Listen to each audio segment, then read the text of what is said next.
The sound that filled the most expensive restaurant in the city wasn't the quiet clinking of glasses or the soft hum of polite conversation. It was the booming, ugly sound of my father-in-law's laughter. It bounced off the crystal chandeliers and seemed to make the velvet curtains tremble. The manager, a man who looked like he had never smiled in his life, stood perfectly still beside our table. In front of me sat a simple black leather folder, but inside that folder was a number so big it looked like a mistake. $150,000. "That's a good one," Walter, my father-in-law, roared, slamming his meaty hand on the pristine white tablecloth. The tiny, delicate salt shaker jumped.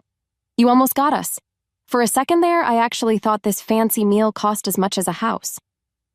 My mother-in-law, Agnes, was right beside him in her performance. She dabbed a perfectly manicured finger at the corner of her eye, pretending to wipe away a tear of mirth. "Oh, Clara dear, did you see your face?" she said, her voice dripping with fake sweetness. "You looked like you were going to faint. Priceless. Absolutely priceless." They both turned to me, their eyes gleaming with a shared, cruel victory. This was their big moment.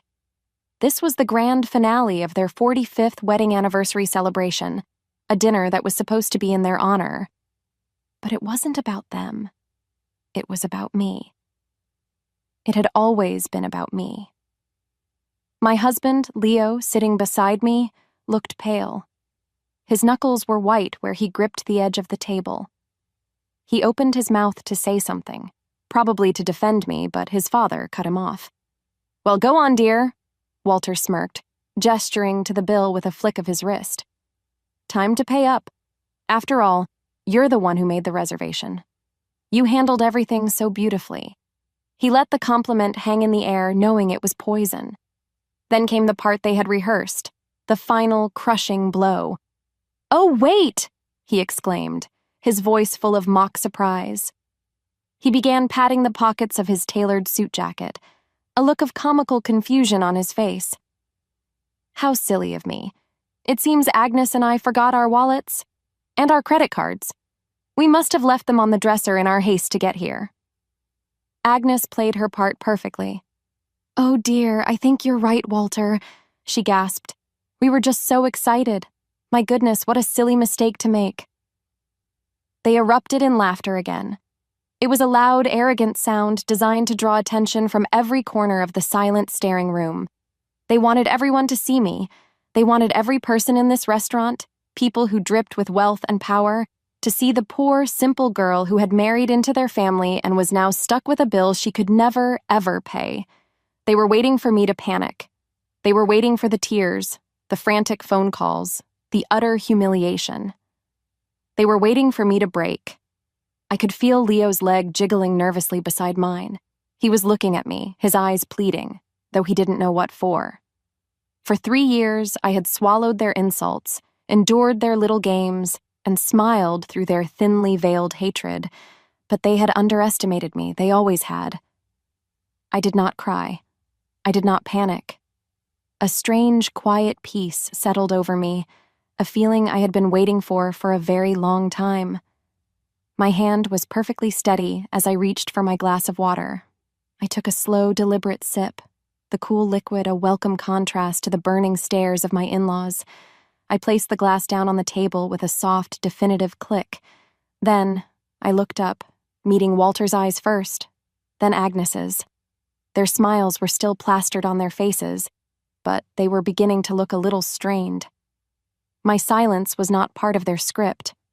Their laughter died suddenly when I calmly said, "Don't worry, it's already been taken care of. I knew you would do this. 3 years ago, I thought love was enough. I was naive. I believed that because Leo and I loved each other so deeply, his parents would eventually see past my simple background and accept me. I learned how wrong I was the night of our engagement party. It wasn't a celebration, it was an inspection, and I was the specimen pinned under the microscope. The party was held at their mansion, a place so large and cold it felt more like a museum than a home. Marble floors echoed with the whispers of guests whose shoes cost more than my car. From the moment I walked in, I felt their eyes on me, judging the simple navy dress I had spent a month's savings on. Agnes greeted me at the door with a kiss that never touched my cheek. Her eyes scanned my dress, a tiny, dismissive smile playing on her lips. "How quaint," she murmured, the word hanging in the air like a little puff of poison. It was her favorite weapon, a compliment that felt like a slap. Leo squeezed my hand, a silent apology, but he was quickly pulled away by his father. Walter spent the next hour parading Leo around the room like a prize pony. I stood by the appetizer table, trying to look like I belonged while his voice boomed across the room. He wasn't telling stories about Leo's childhood. He was loudly reminiscing about Leo's ex-girlfriends. "Remember Amelia?" He'd bellow to a group of men in tuxedos. "Her father owns half the shipping industry in this state, a fine girl from good, wealthy stock." He was talking to them, but his words were aimed directly at me.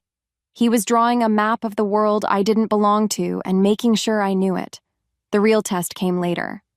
After most of the guests had left, Walter clapped his hands together. "Leo, Clara, join us in the study for a moment. A little family business to attend to." The study was dark and intimidating, lined with books that looked like they had never been read. A heavy oak desk stood in the center of the room like a judge's bench. Walter and Agnes sat behind it, and Leo and I were ushered into two smaller chairs facing them. It felt like an interrogation. Walter slid a thick bound document across the polished wood. "A prenuptial agreement," he announced, his voice void of any warmth. "Just a formality, you understand, to protect the family legacy." I could feel Leo tense up beside me. "Dad, we talked about this. It's not necessary." "Nonsense, son," Agnes cut in, her voice smooth as silk. "It's just smart planning. Any sensible young woman would understand." They both stared at me, their expressions identical. It was a trap, and we all knew it. They expected me to cry, to get angry, to accuse them of thinking I was a gold digger. They wanted a fight. They wanted me to show my true colors so they could turn to Leo and say, "See, we told you so." I picked up the document. It was heavier than I expected. I didn't look at Leo. I didn't look at them. I simply began to read. Page after page of legal language, all of it designed to say one thing: you get nothing. I read about the family trusts, the properties, the stock portfolios I would never have a claim to. I read every line, every clause. When I finished, I placed the document neatly back on the desk. The silence in the room was so thick I could feel it pressing on me. Walter cleared his throat, ready to argue, but I spoke first. "Do you have a pen?" I asked quietly. Agnes blinked, her carefully constructed composure faltering for a second. Walter slid a heavy, gold-plated pen across the desk. I picked it up, turned to the last page, and signed my name on the line they had so carefully prepared for me. I pushed the document back toward them. I finally looked up and met their stunned gazes. "I am marrying Leo," I said, my voice even and calm. "Not your bank account." Their plan had completely backfired. There was no relief in their eyes, only shock and a new, deeper kind of suspicion. They couldn't understand me. A person who wasn't interested in their money was a creature they had never encountered before. My quiet compliance didn't end the war. It just made them more determined to find a different way to win it. After the engagement party, I had hoped things would get better. I thought that by signing the prenup, by showing them I wasn't after their money, they might soften. But their war against me wasn't a loud, declared battle. It was a quiet, relentless siege. It was death by 1,000 cuts, each one small and seemingly insignificant. But together, they were designed to bleed me dry of all my confidence and joy. The first cut came a month after we were married. We were having dinner at their house, and I had worn a new dress and brought my one expensive handbag, a gift from my own parents who had saved for months to buy it for me. I was proud of it. As I was telling a story, Agnes reached across the table for the gravy boat and with a theatrical gasp, lost her grip. Brown, greasy gravy cascaded directly onto my pale leather bag. "Oh my heavens! I am so terribly clumsy!" she cried, but her eyes were sparkling. Leo jumped up to help, grabbing napkins, but the stain was immediate and deep. Walter just grunted. That's what happens when you buy cheap things, they fall apart. The bag wasn't cheap, and it hadn't fallen apart. It had been attacked. I spent the rest of the dinner with a forced smile on my face, the ruined bag sitting by my feet like a dead animal. There was no real apology, just a series of little pats on my arm from Agnes, who kept saying how dreadful she felt, all while looking perfectly pleased. The cuts kept coming. For Leo's 30th birthday, Walter and Agnes threw another lavish party. Their gift to him was a brand new, gleaming black sports car, parked right at the entrance with a giant red bow on it. Walter made a grand speech about how a man of Leo's stature needs a proper vehicle to represent the family. Everyone cheered. Then, he turned to me. "And we didn't forget you, Clara," he said, pulling a small, thin envelope from his pocket. He handed it to me in front of everyone. I opened it. Inside was a $20 gift card to a generic big-box store. "I'm sure you can find something nice for your little kitchen," he said with a wink. The laughter from their friends was polite, but the message was clear. Leo was royalty, and I was the help. I remember looking at that gift card, the plastic feeling slick and insulting in my hand, and feeling my cheeks burn with a shame that wasn't mine. They chipped away at me constantly. My cooking was so rustic. My career in data analysis was a cute little hobby. They would constantly bring up Leo's brilliant future and how important it was for him to have a partner who could keep up. Every word was a tiny pinprick, designed to make me feel small and unworthy. But the deepest cut, the one that truly changed things, happened about a year ago. We were staying at their mansion for the weekend when a family heirloom, a diamond bracelet, went missing from Agnes's jewelry box. She didn't accuse me directly. That wasn't her style. She was much more clever than that. Instead, she spent the entire day in a state of quiet, sorrowful panic. She would sigh heavily in every room I entered. She spoke to Walter in loud whispers about how the bracelet had been in the family for generations, and then came the line that was meant for me. "One just hates to think it," she said to no one in particular, staring at a wall just past my head.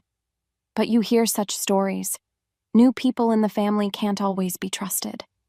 Leo was furious. He confronted them, his voice shaking with anger. "How could you? How could you even suggest Clara would do something like that?" He defended me, fiercely and beautifully. But the accusation hung in the air, thick and suffocating. The rest of the day was unbearable, a silent war where I was the enemy combatant. The next morning, Agnes came down to breakfast, humming. "Oh, you'll never guess what," she announced cheerfully, holding up her wrist. The diamond bracelet was sparkling on it. "It must have slipped behind the dresser." Silly me. There was no apology, no acknowledgement of the poison she had spread, of the pain she had caused me. She just moved on as if nothing had happened. That was the moment a deep crack formed, not in my love for Leo, but in my belief that our love could conquer his parents. I saw that his defense, while noble, was like trying to patch a sinking ship with his bare hands. He could fight them, but he couldn't stop them. They would just find another way to hurt me, another way to make me feel like an outsider. That day, looking at Agnes's triumphant, unapologetic face, I understood something with cold, hard clarity. Leo couldn't save me from them. If I was going to survive, I would have to save myself. The decision to save myself wasn't a loud declaration. It was a quiet, internal shift, a clicking into place of a gear I didn't even know I had. The perfect opportunity to test it arrived on a bright Sunday morning, during one of our mandatory family brunches. The peace was, as always, fragile, ready to be shattered by one of Agnes's carefully aimed remarks. She waited until the maid had cleared our plates before she began. "Walter, darling," she said, her voice light and airy. "I was just thinking, our 45th anniversary is just around the corner. We must do something truly special." Walter puffed out his chest. "Only the best for you, my dear. Name the place." Agnes gave a thoughtful hum, tapping her chin. You know, I heard the mayor himself couldn't get a table at Aurelia last month. They say it's booked for the next 5 years. Can you imagine? I knew exactly where this was going. Aurelia wasn't just a restaurant, it was a myth, a ghost of a place whispered about in magazines where every plate was a work of art and the guest list was a secret. Getting a reservation wasn't a matter of calling ahead. It was a matter of being invited into a club that had no doors. It was the most impossible reservation in the city. And then, her eyes, sharp and bright as a bird's, landed on me. "Clara, dear," she said, her voice now dripping with that familiar poisonous sweetness. "You're so clever with these things, so resourceful. Why don't you handle the reservation for our anniversary dinner? Our treat, of course." It wasn't a request. It was a sentence. They were handing me a shovel and expecting me to dig my own grave of humiliation. I could already hear the conversation in a month's time. Oh, poor Clara tried her best, of course. But what can you do? Some doors just don't open for certain people. Leo saw the trap immediately. "Mom, that's not fair," he started, his voice tight. "No one can get a table there. Let's just go to the Grand. I'd be happy to," I said, my voice cutting through his protest. The table went silent. Leo looked at me, his expression a mixture of confusion and concern.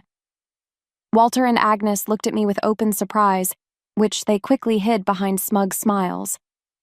They thought my quick agreement was a sign of my naivety. They thought I didn't understand the game. "Excellent," Walter boomed, clapping his hands. "That's settled then. I'm sure you'll handle it perfectly, dear." He was already savoring my failure. Later that afternoon, back in the quiet of my own home, I didn't go online to search for a phone number that didn't exist. I didn't try to pull any strings.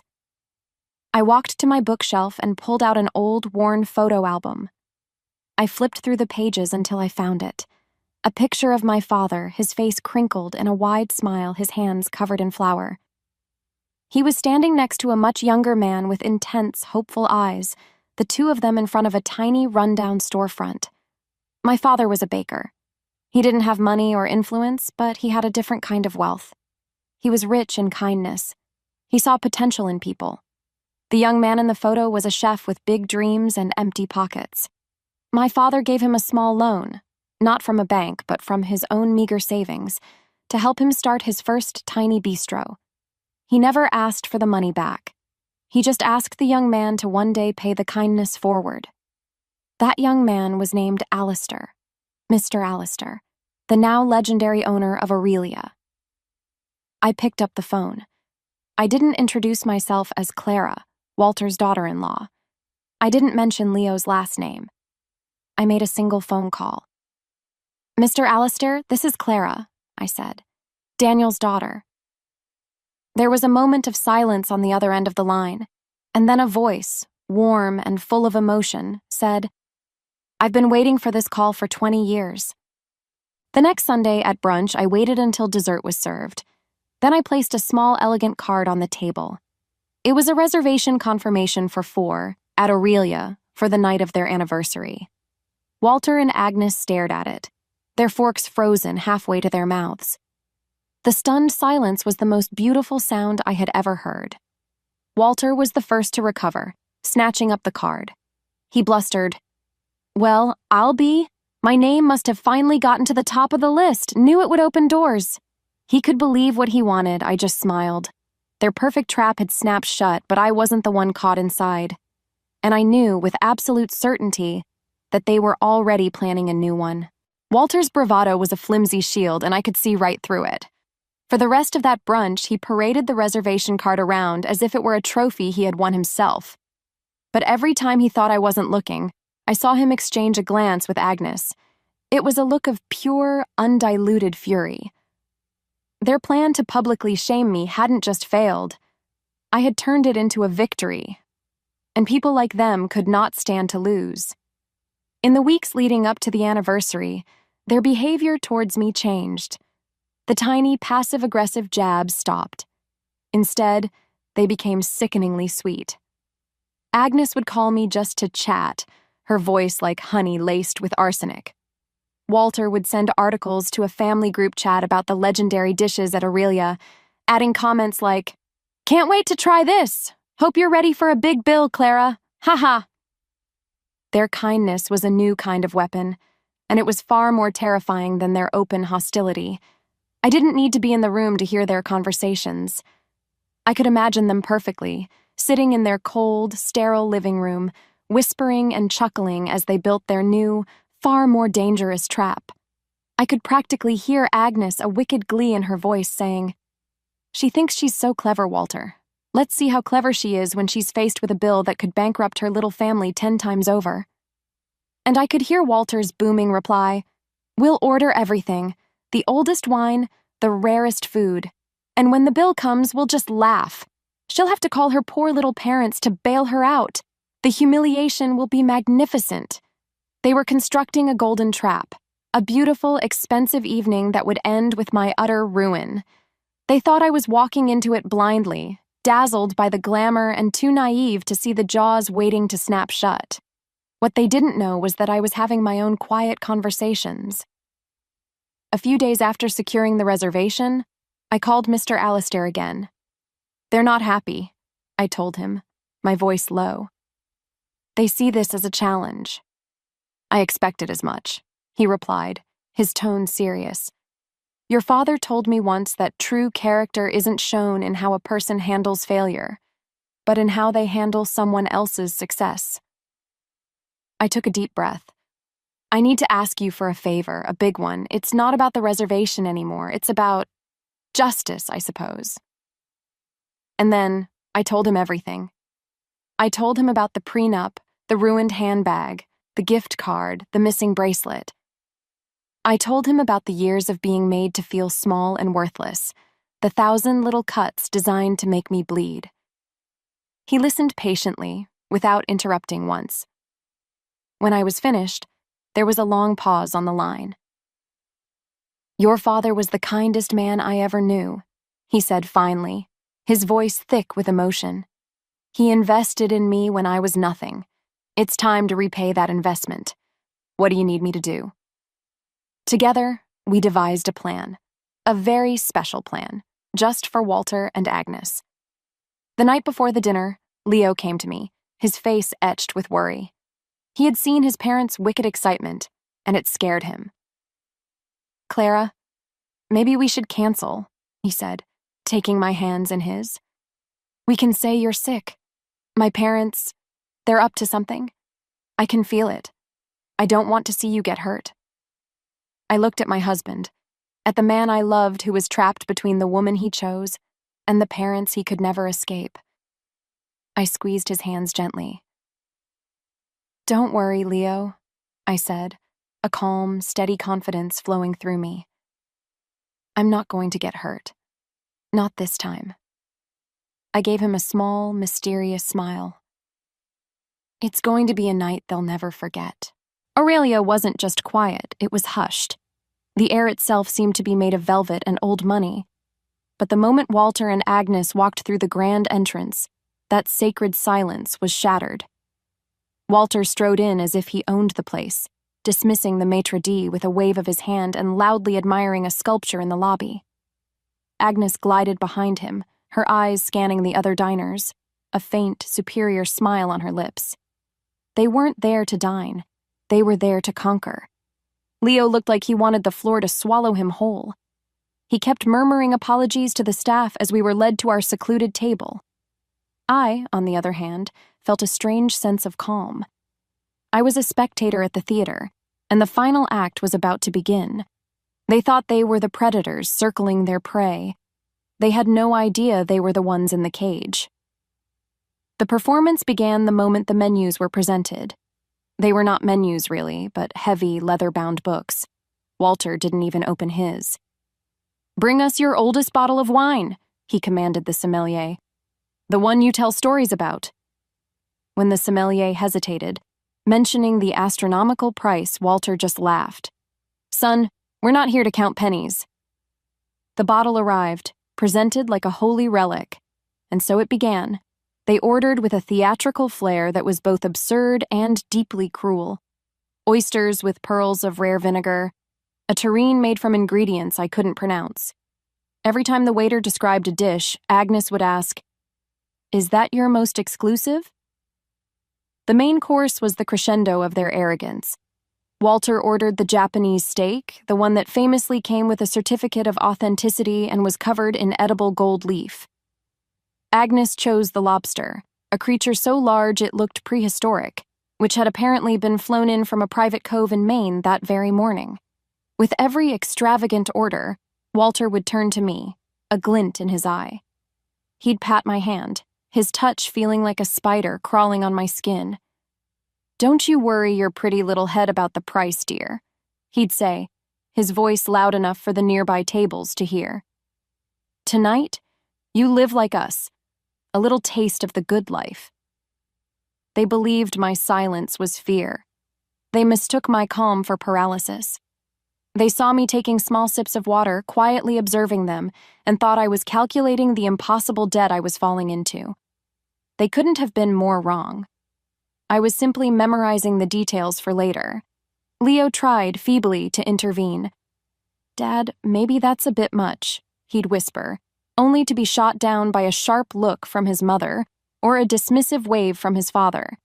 He was a ghost at his own family dinner, his discomfort completely ignored.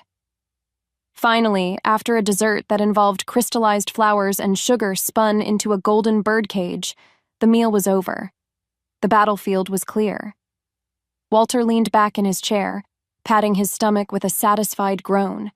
Agnes delicately wiped her lips. This was it, the moment they had been planning for weeks. The manager, Mr. Alistair himself, approached our table. His face was a mask of perfect professionalism. He held the black leather folder in two hands, presenting it as if it were a death sentence. He placed it in the center of the table, directly in front of me. Walter grandly gestured for him to open it and present the total. He wanted the number to be announced, to echo through the room. Mr. Alistair simply opened the folder and turned it for Walter to see. For a single, breathtaking second, there was silence. Walter's eyes widened. A slow, wicked grin spread across his face. He looked at Agnes, who was already beaming. The performance was about to reach its climax. He took a deep breath, ready to deliver his killing blow, and burst into a magnificent roar of laughter. "Oh, daughter-in-law!" he boomed, the sound ricocheting through the restaurant. "We didn't bring our wallet or cards!" Agnes joined his laughter, a high, piercing sound that made my teeth ache. They leaned back in their chairs, their faces flushed with triumphant glee, watching me, waiting for me to shatter. The entire restaurant seemed to hold its breath, all eyes on the girl who had been so thoroughly and publicly destroyed. The laughter hung in the air for a moment, thick and suffocating, before it died. It didn't fade away, it was snuffed out like a candle flame in a sudden vacuum. Walter and Agnes stared at me, their triumphant smiles frozen on their faces, slowly cracking like old paint. The noise of the restaurant, which had dimmed to a collective gasp, seemed to vanish entirely. "What are you talking about?" Walter finally blustered, his voice losing its booming confidence. It was smaller now, laced with confusion. "Taken care of? What do you mean you knew we would do this?" I didn't answer him directly. Instead, I turned my gaze to the manager, who stood impassively beside our table. "Mr. Alistair," I said, my voice perfectly level, "would you be so kind as to explain the legacy menu to my in-laws?" Mr. Alistair gave a slight formal bow. He stepped forward, his presence filling the space. "Of course, madam," he said, his voice resonating with quiet authority. He turned to Walter and Agnes, who looked like two cornered animals. "Everything you ordered this evening, the vintage wine, the imported lobster, the gold leaf steak, was part of a unique, off-menu experience we created especially for your anniversary. We call it the legacy menu." Walter scoffed, trying to regain control. "Legacy menu? What nonsense is this? It's just food." "Not quite, sir," Mr. Alistair continued smoothly. "The price of this menu isn't just for the ingredients, it is a pledge. You see, the entire sum of your bill, $150,000, is a mandatory, non-refundable donation. Agnes let out a small, strangled sound. Mr. Alistair's eyes, sharp and clear, found Walter's. It will be transferred tomorrow morning to the city's largest children's hospital fund, the very same charity, I believe, that your company has publicly claimed to be a major supporter of for the last 5 years, despite their records showing not a single dollar ever received. The color drained from Agnes's face. She looked like a ghost. Walter's jaw worked silently, opening and closing like a fish on land. Their clever, cruel prank had just become a legally binding contract for public decency, witnessed by a room full of the city's elite. "And how could you possibly afford a deposit on such a thing?" Agnes hissed, her voice a venomous whisper. "You have nothing." "That's where you're wrong," I said softly. I finally looked directly at her, letting her see the woman she had tried so hard to break. "The prenup you insisted on was the best gift you ever gave me. You made it clear I could never rely on your family's wealth. So, I decided to build my own." I paused, letting the words sink in.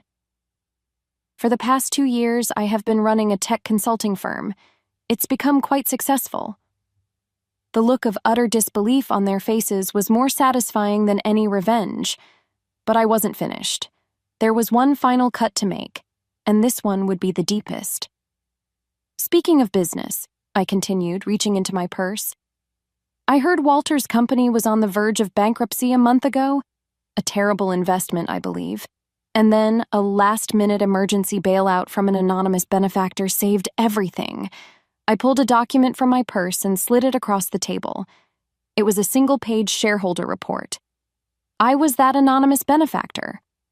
Walter's eyes darted down to the paper. He saw the name of my firm, and next to it, the percentage of shares it now held, 51%, controlling interest. I leaned forward slightly. "The family legacy you were so desperate to protect from me," I said, my voice barely above a whisper, "is now mine." Complete, shattering silence. The arrogance, the pride, the cruelty. It all evaporated, leaving 2 hollow shells sitting at the table. Then I felt a hand cover mine.